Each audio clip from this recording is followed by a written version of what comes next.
To farko a Alhaji Maruf New dan so ka gabatar min da cikakken suna da kuma sunan wannan kungiya da kake shugabanta a matakin jihar Bauchi. Ka fara gabatar min da cikakken suna ta gace da mukamin wannan kungiyar ka.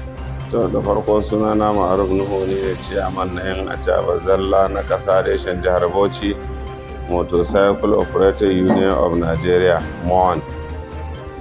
Maruf ne me ya bambanta wannan kungiyar ka ne kan da kungiyar da shi Balado da yake shugabanta ne ka? Akwai wani bambanci ne tsakanin ku? Akwai bambanci ma.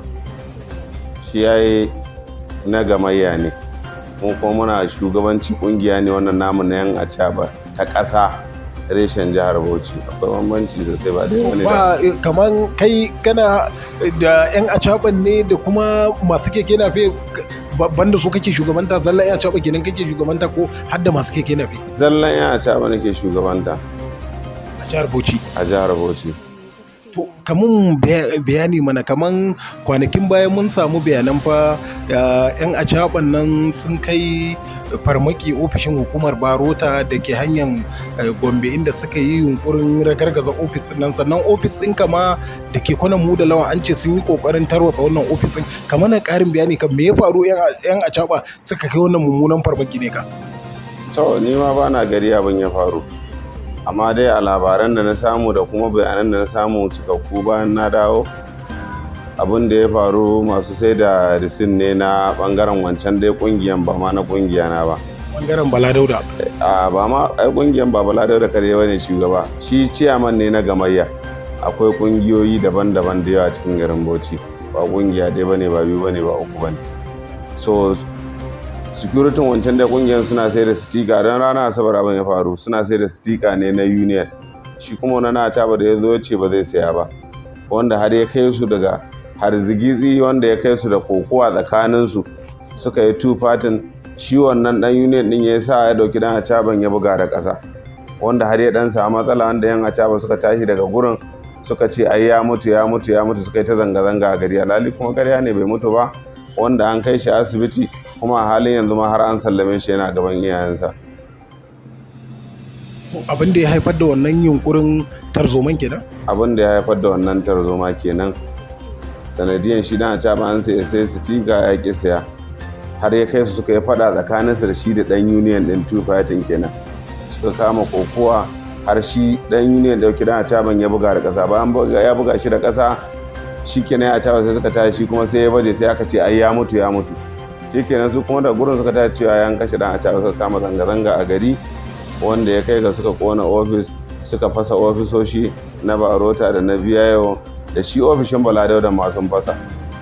Sun fafasa. Kuma ofisin ka da aka ce an yi yunkurin tarwatsa shi da wuta, kaman wani irin asara ne kan kai wannan ofisin ka ne? A ofis din da aka ce an kona kan ba irin asaran da bai ba, duk abin da aka ce an kona kurmus, so duk abin da ke ciki ya kone, shine abin da na sani. Zuwa yanzu kaman a lokacin mun samu bayanan kaman yan sanda sun yi samame, sun kama wasu daga cikin waɗanda aka zarga da yunkurin tada tarzoman nan, kaman zuwa yanzu wani hali ake, wasu bayanai kake samu ta bangaren su jami'an yan sanda bisa waɗanda aka kama? Lallai na san an kama wasu, amma wannan hurumi ne na hukuma, tana kan bincike a kansu, wata kai ga matsaya ba tukun. In ta kai ga matsaya kuma ta sanar da mu inda ta tsaya kansu za mu je, amma dai yanzu suna hannun hukuma kuma tana kan bincike a kansu. To maganan shi kona ofisin kan shi kuma wani ɗauki kama aka kawo maka? Daga ina kenan? Daga bangaren kaman damiya cewa jami'an tsaro sun kawo kaman ɗauki a lokacin da aka yi yunkurin kona ofisin ka da ke kusa da kasuwar Mudala? Ai jami'an tsaro ba abin da za mu ce, sai dai mu ce Allah saka musu alkhairi, sun yi kokari. Dan lokacin da abin ya faru duka jami'an tsaron nan ta ko'ina sun fito, har suka samu aka dakile wannan tarzoma cikin sauki. So jami'an tsaro ba abin da za mu gaya musu sai dai godiya tsakaninmu da su union, gaskiya sun yi iya kokari kuma sun ba da gudunmuwan su da ya kamata. Kamar wasu irin matsaloli ne yanzu da iya cewa yan acaba suke fuskanta a matakin jihar Bauchi?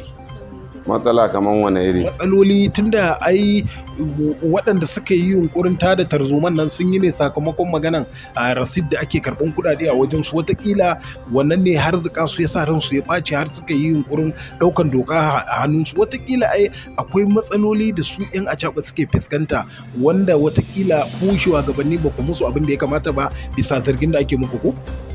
to matsaloli inda mutum na da matsala me ya kamata ya korafi, ya kamata ya kai wajen shugabansa. Shi na ƙasa in yana da korafi ya kamata kai korafinsa a rubuce a wajen shugabansa ko a bayani. So mu san suna da korafi, sun da ba su kawo mana ba. Inda sun kawo mana sai mu san me korafinsu. Receipt kuma da ka kawo magana receipt na gwamnati, union ba ta sai da receipt.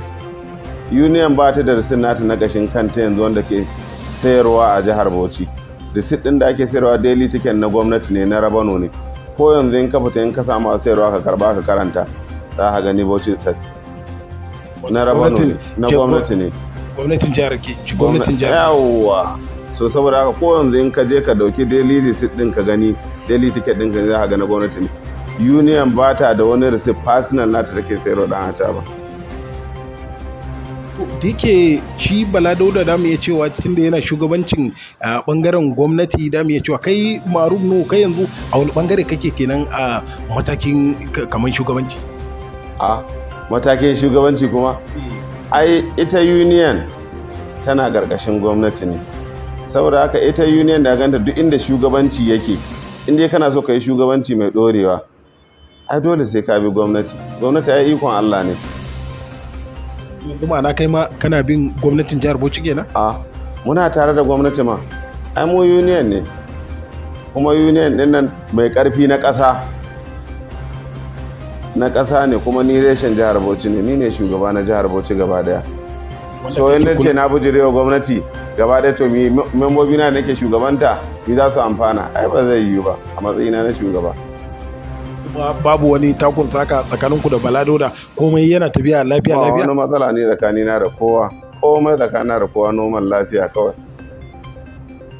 To yanzu Maruf Nuhu, kaɗan mun ƙarin bayani kaman me ra'ayinka ne kan game da ita gwamnatin jihar Bauchi da take ci gaba da shimfiɗa ayyuka a sassa daban-daban. Kai ya kaga kamun ludayin wannan gwamnati tunda ta yi shekaru 7, yanzu bai wuce mata saura shekaru 1 da wasu watanni ta bar madafun iko ba. Kai ya kaga mizanin wannan gwamnati ne ka a fahimtar ka? A mu kan alhamdulillah yan acaba, saboda shi da acaba babban damuwarsa ya samu hanya wanda zai tabaza wuta a gari, yana ɗaukan fasinja yana saukewa. Kuma alhamdulillah an samu hanyoyi. To ni ta bangaren sana'a na gaskiya ba abinda za mu ce sai dai mu ce Allah ya saka mai girma gona da alkhairi, saboda yayi hanyoyi, mutane na sun samu saukin sufuri. Saboda duk inda zaka je maimakon kai ta zagaye ko kai ta shiga gargada, yanzu duk an yi kwalta, an kashe wannan gosulo. Saboda haka ni mutane na ta bangaren sana'a na gaskiya alhamdulillah. Kamar a baya ana samun bayanan ana kwace mashina a hannun 'yan acaba waɗanda suke shigowa daga ƙauyuka sakamakon ba san cikin gari ba. Zuwa yanzu kamar wasu bayanai ka samu, kamar adadin kwacen da ake na mashina a jihar Bauchi kamar da iya cewa ya rufu ne ko ya karu? Gaskiya ya sauki sosai ma. Gaskiya shi yasa muke ƙara godiya a jami'an tsaron mu na jihar Bauchi da na farin kaya da kowane irin jami'an tsaro suna ba da gudunmawa, don abin da ya yi yawa. Amma yanzu kan gaskiya ni na kwana biyu ma ban ji an ce an saci mashin ko an kwace mashin ba, saboda abin ya yi sauki gaskiya sosai ma a cikin garin Bauchi. Kamar akwai wani shawari da ka bani ma sabbin 'yan acaba waɗanda watakila suna sassan wasu ƙananan hukumomi da su iya shigowa cikin fadan jiha domin gudanar da wannan sana'a, wasu abubuwa kake so su fara kiyayewa idan sun shigo fadan jiha? Na farko dai su bi doka, duk abin da aka ce gwamnati ta tsara su bi shi. Na farko na acaba garin Bauchi banda bin wanwan, banda tsallaka sholla, ya yi kokari ya yi body number, ya je ya samu uwar kungiyarsa wanda ya yarda da ita ta tantance shi a matsayinsa na dan acaba. Idan aka tantance ka, aka cika maka form, aka maka ID card, ka je kai body number ka, kuma ya zama na takardunka na mashin suna nan intact, plan number ka takardunsa mai kyau ne, mashin ɗinka kana takardun, to baka da wani matsala. Muna so duk wanda zai zo cikin garin Bauchi zai yi wannan sana'a ya zama na mutumin kirki ne, kuma wanda yake da komai, duk abin da ake nema ya zama na yana da shi, ba tare da an je ana ta hayya da shi ba. Sannan kuma ya bi doka, duk abin da aka ce doka ne ya bi, wanda aka ce ya bari shine zai zauna a kansa lafiya. Amma in yake kuma wannan duk abin da ya faru shi ya ji a kansa. Kai da yake kana shugabantar 'yan acaba ne zalla, kaman wani irin awu da aka yi ma aikin hukumar Barota da take tsaftace harkokin sufuri a jihar Bauchi, da kuma wannan hukuma ta BIO da hukumar kiyaye hadura ta ƙasa Road Safety, kaman ka bambance mana me bambanta waɗannan mutane, ayyukan waɗannan hukumomi ne ka? Gaskiya yanzu ba mu da lokaci, saboda kaga jira na ake. da ba jira na ake ba zan baka cikakken dama wanda zan bambance maka wannan aikin ɗaya bayan ɗaya, zan maka abin da ya dace.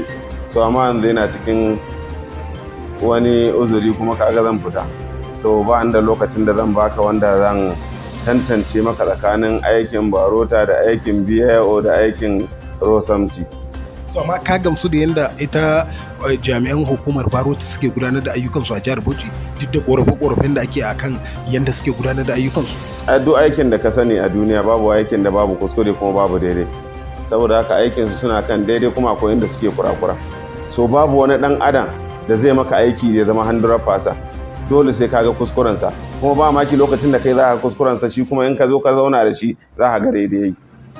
So babban matsalan da yake faruwa tsakanin mutane da hukuma communication gap, idan aka yi abu ba za ka je ka binciki miye dalilin yin abu kaza ba, miye dalilin kaza, sai ka je kai ta zagi ko kai ta cewa an yi zalunci ko an yi cuta, kuma alhali kai baka bincika ka san menene sanadiyan yin wannan abun ba. So babu wanda baya kuskure, sai dai in ba dan adam bane. Amma kai ta ina kaga kurakuran jami'an hukumar barota jihar Bauchi? Ai ni yanzu haka kamar yadda na gaya maka gaskiyar magana ina da uzuri, zan tafi kuma gaskiya, don saboda ka bari in ka samu lokaci ka zo mu zauna mu yi wannan hirar yadda ya kamata. Duk abin da kake so zan baka amsansa, saboda ni a matsayina na shugaban yan acaba, kafin ma dan acaba ya zo inda ya zo ofis din mu ya rijista mukan gaya masa yayi kaza ya bar kaza ya bar kaza, sai kuma wanda ya zo shiga illegal wannan ko ba mu da wuri, amma duk wanda ya zo ofis din mu za mu gaya masa komai, kowane kuma ga tsarin aikinsa, ga kuma abin da zai biya ya zauna da kowa lafiya. To kamar daga ƙarshe akwai wani sako da kake da su shi masu sabbin 'yan acaba waɗanda suke ci gaba da turarowa suke ci gaba da kwararowa jihar Bauchi domin gudanar da wannan sana'a, ko wani sako da ka ba su ne ka a takaice? Alhamdulillah, babban sakon shine a bi doka a zauna lafiya. Duk wanda zai shigo kuma cikin garin Bauchi domin yayi acaba ya wannan sana'a, na gaya maka ya tabbatar da ya zo da takardun mashin ɗinsa da na filan nambansa daidai. Idan babu ya gyara, kuma ya tabbatar da in ya zo cikin garin Bauchi ya bi doka.